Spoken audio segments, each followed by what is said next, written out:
Hello everyone, চলে এসেছি নতুন একটা মিনি ব্লগের সাথে তোমাদের কাছে। আর এখন বাজে 1:40 আর এখন যাব আমরা মন্দির ধোয়া দেখতে। মানে এখানে কোন্নগরের সবথেকে বড় শকুন্তলা কালী পুজো হয়, তো সেখানেই বড় মায়ের মন্দির ধোয়া হবে তার আগের দিন। তো সেটাই আমরা দেখতে যাচ্ছি, কিন্তু এখন অলরেডি শুক্রবার পেরিয়ে রাত 1:40, শনিবার পড়ে গেছে। আর দেখো এখানে কত সুন্দর ডেকোরেশন করেছে মায়ের মন্দিরের সামনে।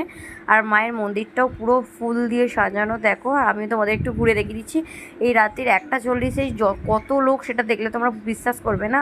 এরপর যখন 2-2-2:30 বাজে আরও লোক বেশি বেড়েছে। আর এখানে লাইটিংটা দেখো, যেরকম জগদ্ধাত্রী পুজো চন্দননগরের লাইটিং হয় সেরকম সেম এখানে লাইটিং করেছে। আর এই লাইটের নিচ দিয়ে যখন হাঁটছি বৌদিভাইয়ের সাথে বলছি, দেখো বৌদিভাই দেখে মনে হচ্ছে সকাল 10টা বাজে বা 9টা বাজে, কিন্তু না, এখানে 2টো বেজে গেছে। তো ওটাই তোমাদের দেখাচ্ছিলাম। এখানে যে জল নিয়ে আসছে, গঙ্গা থেকে সবাই জল তুলে নিয়ে আসে মায়ের বেদিতে ঢালার জন্য। ভিডিওটা ভালো লাগলে লাইক কমেন্ট শেয়ার করে দিও। Tata, by.